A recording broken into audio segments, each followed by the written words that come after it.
Hello, welcome. Um, Thank you for being with me here today. My name is Nathan Garcia, and I thought I would provide a kind of testimonial for you. I'd like to convey some of my deepest experiences and epiphanies over the course of my life to hopefully convey the authenticity and wisdom of the Catholic faith. It's a wonderful thing, and it's helped guided me to where I am now. It's intimately tied to the success morally, psychologically, spiritually that I've achieved, so to speak, and not really me that's achieved is through the grace and gratuity of Jesus Christ that I'm here. And so, if you would be so kind as to listen to a few rambling words of mine, maybe I can share something with you that's of value. Just a little bit about myself. My name is Nathan Garcia. I was born and raised right here in San Antonio, Texas. I went to school right here in Helotes, Sandra Day O'Connor High School, class of 2004. When I was a younger man, a boy really, in high school, I wasn't the best son. I would often rebel against my parents. I wanted my freedom. I wanted to stay out late, all that kind of typical teenager stuff. And so, in many fits and temper tantrums, I would yell, I'm going to go away for college. I'm never going to come back. You're never going to see me again. It's stupid, but part of it was true. When I graduated from O'Connor, I went to St. Mary's College of California, which is in the Bay Area of California. And something else is that I was an atheist. In high school, I was greatly affected by my best friend's religious, or rather anti-religious beliefs. He was an atheist, grew up in an atheist household. So he would ask, some typical questions like, well, where's the evidence for God? Where are the dinosaurs in the Bible, and things like that. And that's, not having any solid background or catechism, I couldn't answer that. So I said, well, he makes sense. So that must be true. There is no God. I'm an atheist. And so I went to college with that mindset. But I went to a Catholic college. I had never been in a Catholic environment before.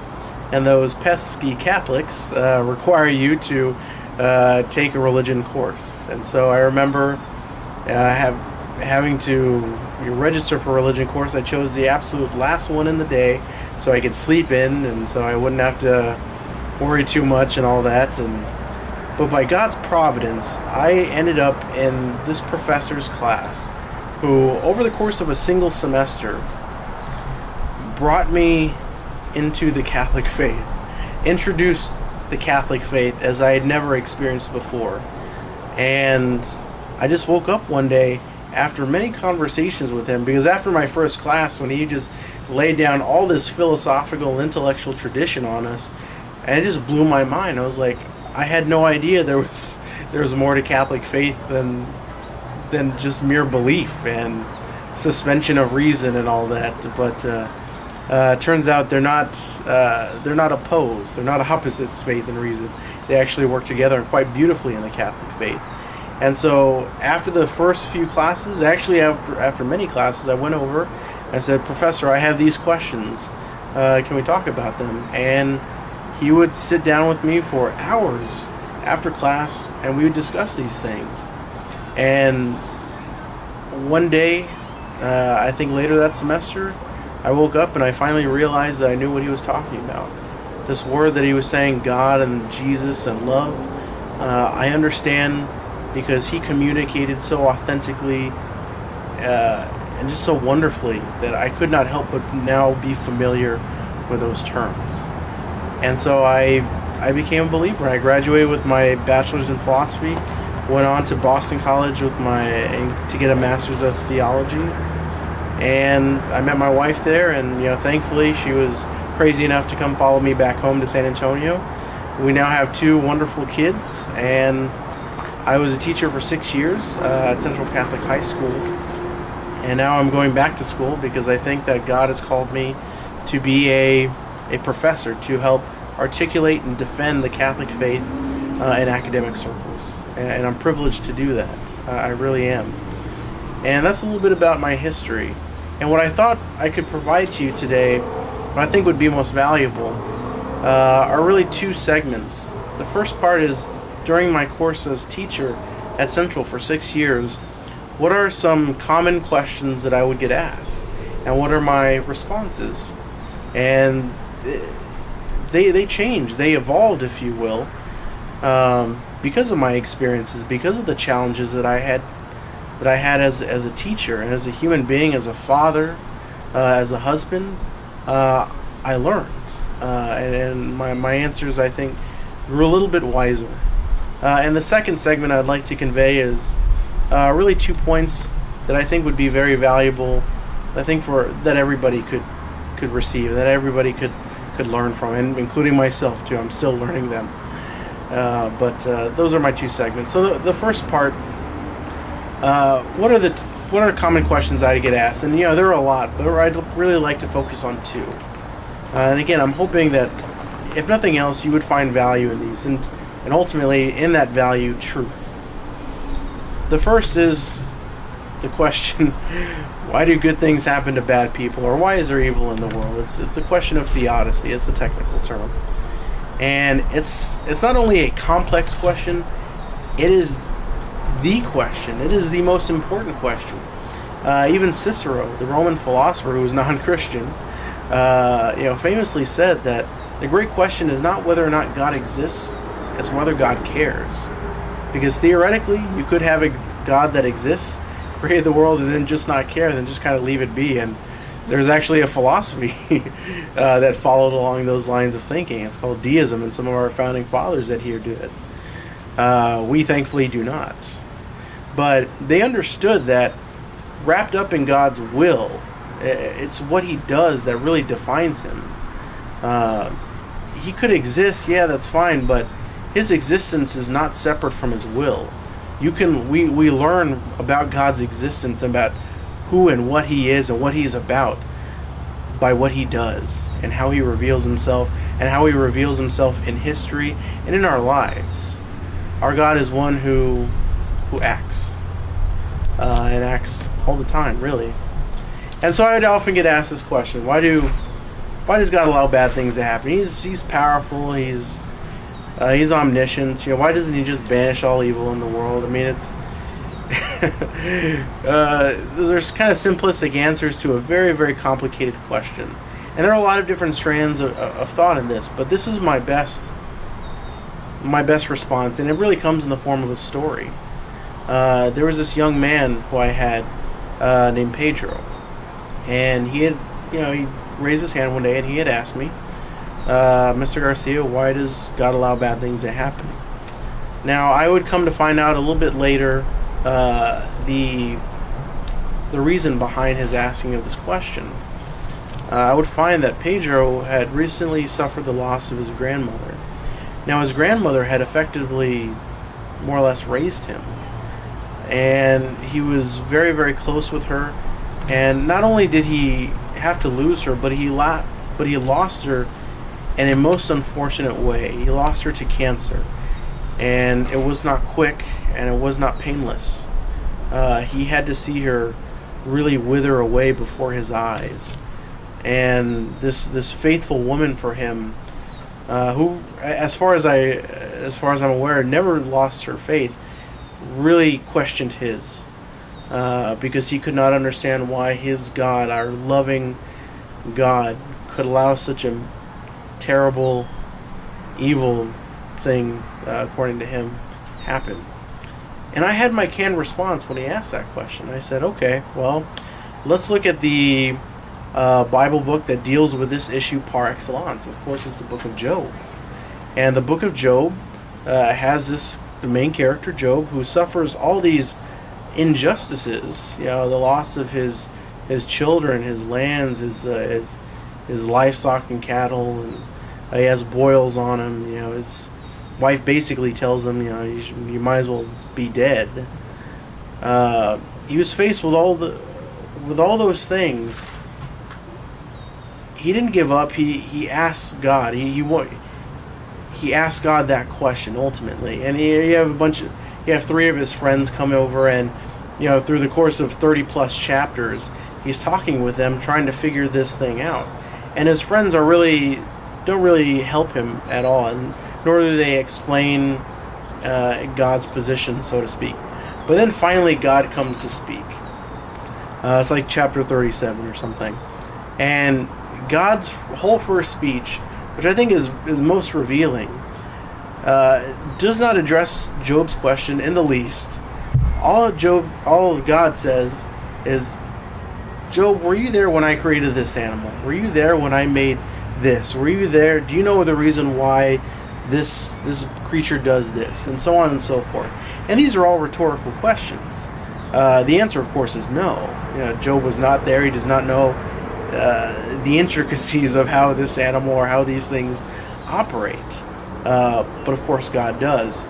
And the point there, the message, is incredibly poignant and powerful if understood. And I think what God is trying to tell us in that first speech in the book of Job is, if you can't even understand how the intricacies and the machinations of the natural world work, how could you possibly hope to understand the will that preceded it and brought everything into existence? You can't. Imagine the hubris there. That actually applies today. We have these two general schools of thought about how the whole universe works. It's the general theory of relativity, Einstein.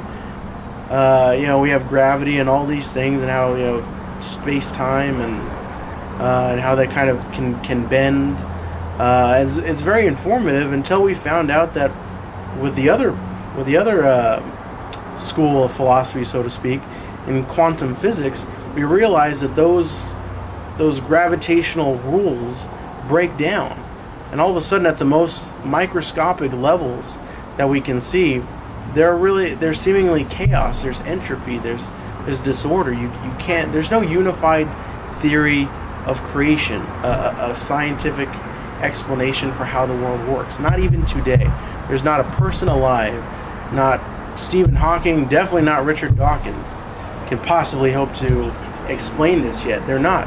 And yet somehow they can confidently say that there is no God, which is, again, it's the height of hubris. I mean, and it really does go back to Job's speech, is that if we can't even understand how this world works, not even today, with all our technology, with all our advancements, we can't even understand today how everything works.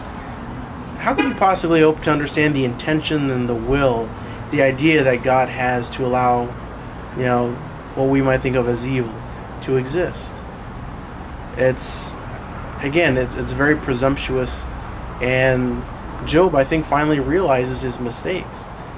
He realizes that, we can ask that question. It doesn't mean that we have a right to an answer. And that also presumes that we could even understand that answer. And I don't think we can.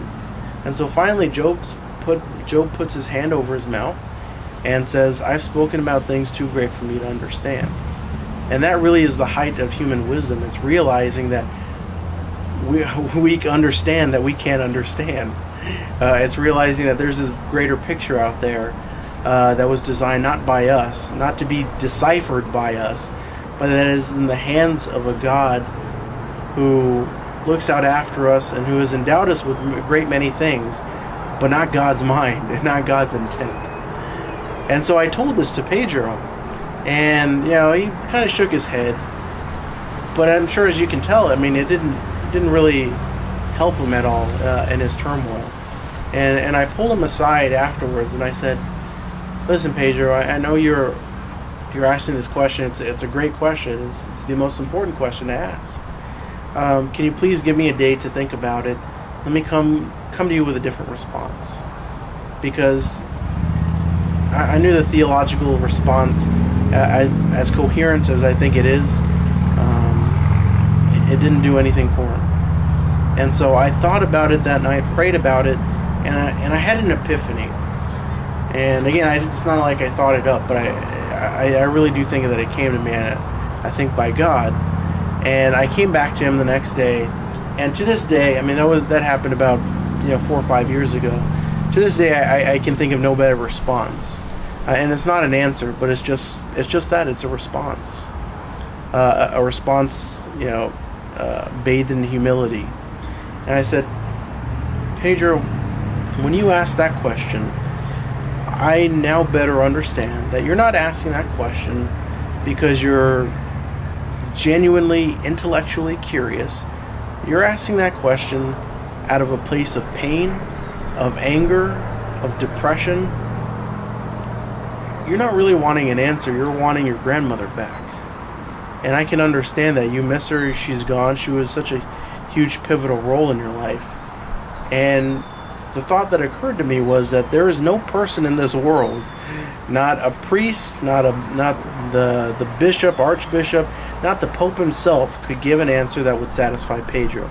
And I had wondered, I don't know if it's blasphemous to say, but I wondered, even in his state and with his intentions, I wonder if Jesus or God could give an answer that satisfied him. Because again, I don't think he was really wanting an answer. Until the thought appeared before me that said, maybe there actually is one person that could give an answer to that. The only person who could possibly answer that to any kind of satisfaction for Pedro is Pedro. But here's the crappy thing. He has to wait.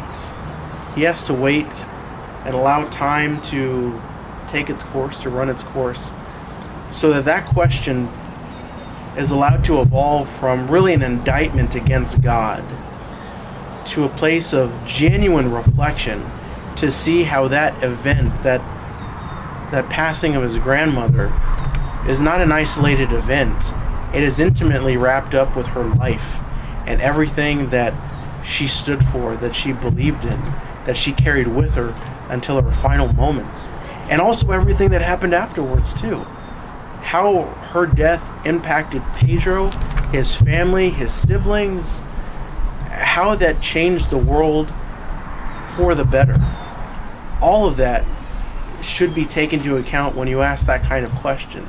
Because only when you ask that kind of question, after time has passed, do you get to see how all this stuff is related. It's not just one single loss. It's how that loss was allowed to be made meaningful. By virtue of her life, by virtue of her impact on you and your family and all those who knew her. Because I think only then, when you can ask that question 5, 10, 20 years down the road, I think you'll have a decent answer, because it'll be personal, because you will know the answer to that as it applies to you and to your growth, and how that will hopefully illuminated your faith and your understanding about how precious life is, and what really illuminates life. And that's the best answer I could give. And I think he found value in it. And I say that because he didn't ask me any follow-up questions. I thank God for that, because I didn't have any other response. But my best response was pastoral, and I realized that so many of the questions that we have, theological questions, are rooted in personal insecurities and personal, I would say, deficiencies in how we view the world, how we view God. And if we could just have teachers, probably better than me, understand that right off the bat and try to attend to that, I think we live in a much better world. So that's the first question I would get asked the most. The second question is it okay to question the teachings of the church? And this is probably the most frequent one, actually. And it's not an easy question. I mean, there's always a fine line. The church has its dogma, and there's some dogmas more important than others. What the church teaches about angels and the hierarchy of angels, it's good, it's a value, but it's not nearly as important as the Trinity, or the passion and resurrection of Jesus, So it's maybe an age-old question, but it's one that we're certainly asking today. And I'll convey a thought that illuminated me. There is a profound difference between a conversation and a debate. Now, I've been a debater. I was a debater in high school. I was a debater in college. I had the good fortune of attending the national debate tournament in college because me and my partner qualified for it. And we just proceeded to get our butts whooped by the Air Force Academy. But anyways, that's a story for another time. I learned something valuable, that when you actually participate in a debate, you don't face the other person.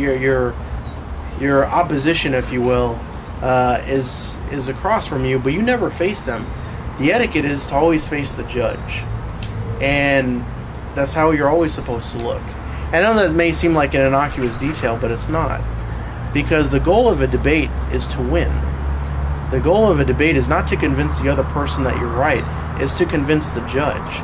You don't care ultimately what the other person has to say. You just say whatever it is you think will help win you the case. And at the very end, you try to make that case to the judge, not to the other person. A conversation, on the other hand, is one that genuinely is receptive to what the other person has to say. Am I taking due consideration to listening to the dignity of not only who or what is speaking to me, the tradition or person, and his or her wisdom, or in its wisdom, in the case of the Catholic faith, but am I able to genuinely hear them out, to listen, and to ruminate and reflect on it? Because in a debate, you don't do that. And I fear that when so many people question their faith, they're engaging it as if they were in a debate. They have their beliefs. The Catholic Church has their beliefs. And you want to see if you can win. And in that scheme, you don't listen, you don't learn, and therefore you don't grow. You're just are static, and you're just stuck and arrested to your beliefs in that moment, and it doesn't challenge you. It doesn't challenge you, and that really is unfortunate. And so what I would often tell my students is, it is okay to question. You should question, because faith is not an easy thing. Faith is the hardest thing, arguably, you're going to have to contend with, because it constantly challenges you. It constantly challenges you to be better. It's not static. It's not just a fixed set of rules. Jesus collapses all the commandments into love God and love your neighbor. But that plays out differently in different situations and different contexts. So in that way, it's always alive. It's always changing in how it applies to certain situations. It always kind of keeps you on your toes in that way. And here's why, again, I think this is important, why I bring this up, this distinction. Because when people challenge and question their faith, you can either do it as if you're a participant in a dialogue. All right, what does the Catholic faith have to teach me? Am I willing to listen? Am I willing to convey the humility that the Catholic faith has been around for 2,000 years and has had numerous theologians and mystics and saints not only articulate the faith in these beautiful writings, but also in their actions, in the way they lived, and sometimes the way they died. There is much to be gained from listening to that. But if you're gonna be like a debater and try to win, you're not going to gain anything. You're just going to be continually stuck to where you are. It's a good thing to question, but only if you're willing to learn. And I had this. I'll be honest. I had this priest who taught me in grad school, who was not on the Vatican's good side. He was more on the liberal side. But one thing that I always took with me is what he says, that was when he told us at the outset of the course that, I'll be honest, that my views and the views of the church differ, but my hope is always that they will someday be in alignment. It's not that he was wedded to his beliefs, it's just that he is, even at his older age, was struggling, but he was constantly in dialogue, and I respected that about him. Even though that challenged him, he was always in dialogue. So yes, it's okay to question your faith. Just realize that you have to listen. I mean, it's kind of a I don't know if a goofy image is right, but God gave us one mouth but two ears. We should listen twice as much as we talk. You can talk about your beliefs, and that's great, and that's valid. but are you listening as much as you should? Because the Catholic Church has a lot to say and a lot of reason to say it. So that's something that students had a lot of difficulty with. And I think that distinction is necessary. The second part, and I'll try to, I guess, make this quick. The second part of this talk has to do with maybe just a couple points that I'd like to convey that I think would be of value.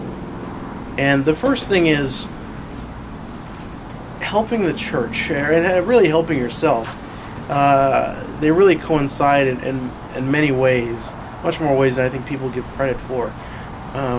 What profoundly, dramatically changed me is my understanding of people's personalities. People are different. Some people are idealistic. Some people are more realistic. Some people are extroverts. Some people are introverts. Some people have this natural affinity for the mysterious, and therefore kind of for religion and for faith. And some people are more critical. They are math and science people who would necessarily find it more difficult to accept the notion of a transcendent, mysterious being. That's understandable. And by accepting this, I was able to appreciate the unique differences and unique gifts that every person has to help serve the church. I'll never forget, when I found that I wanted to be a teacher. Well, which is ironic because I'm an introvert. When given the chance, I'd like to be by myself. I'd like to read a book, but at the same time, I found that teaching is what suited me. I have a passion for it, and I taught at Central Catholic for 6 years, and then I left and went to become a student, and I love it. It's probably the happiest in my professional life I've ever been. But I realized that there was a big thing that I was missing. And that big thing is I miss teaching. And so I went over to my church one day and I said to the pastor, I said, listen, I'm out of teaching, but I want to, I have these gifts, I have this skill set, I want to be able to teach. And pretty soon I got a call from a guy named Daniel. He was interested about having me come in to work with the young adults Bible study, and I've started that ever since the beginning of this year, and that's helped me a great deal, because people assume that you're just being a religion teacher that I'm kind of advanced in faith, but I struggle, and I realize that in utilizing my particular gifts, I am better able to support myself emotionally and spiritually, and I think ultimately and inevitably my family too, because I'm able to be with the young adults in Bible study. I'm not only able to teach, but I'm able to listen to them, and just by communicating and relearning a lot of these truths, it's deeply therapeutic for me and for my soul. And the last point, which I'm not sure we have enough time for, I'll be quick about it. It's the power of words. The power of words, they cannot be underestimated. God created the universe using words. Jesus is the Logos, the Word of God. It's this all society, all revelation rests upon the revelation of words. And that words are authentic and they're meaningful, and they contain truth. And it's important to note, because when you look at atheists, and when some atheists say, God does not exist because there's not enough evidence in the world. Think about what they're saying. When they use the term God, they're assuming that they know exactly what God means and exactly all God is. And when they say that God does not exist, they assume that they know exactly what it means to exist in every single category, in every single plane, in every single situation, what existence means.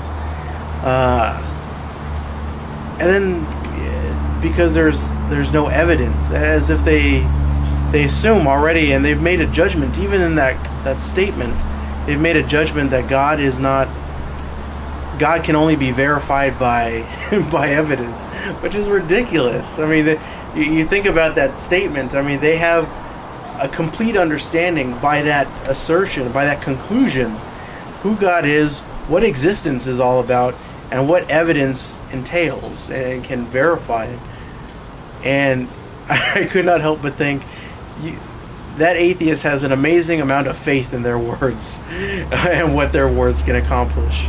It truly is astounding. And it just got me thinking that when we use terms like God and grace and faith and even church and love and hope, we assume that we know exactly what we're talking about, and we don't. If you actually have the humility to understand and to really reflect on these profound truths, you'd realize just how much of a poverty a poverty you have of these concepts. You know, St. Augustine was famously stated, "I know what time is until somebody asks me." If we have an idea of what time is, but if I were to ask you, or St. Augustine, define time for me, what is the essence of time? All of a sudden, well, maybe I don't have quite as clear a notion. And my point is this, is that when we use these profound terms, we assume that we know exactly what they mean, but we don't. There's always a mystery to them. There's always this greater dynamic to them that is not capable of being completely grasped by our intellect. You know, and this to me goes back into one of the most important things that we have to understand and appreciate. Have humility. You don't know everything, and you can never hope to learn to know everything. It's if you start your day, if you begin your life on that truth that I'm not in control of everything, I can't understand everything, I can only do the best that I can, and hopefully be receptive, learn in conversation and dialogue with greater authorities like the Catholic faith and tradition, then I can have a better understanding of these words. But you'll never fully know what God is. You'll never know completely the immensity and the depth of love that He has for us. We know certain instances, but if I'm asked to explain how deeply does God love us, I'm a religion teacher, guys, and I'm a theologian, and I'm baffled. I am. So just have humility, because humility leads to wisdom, it leads to faith, and it leads to happiness ultimately. So hopefully you found some value.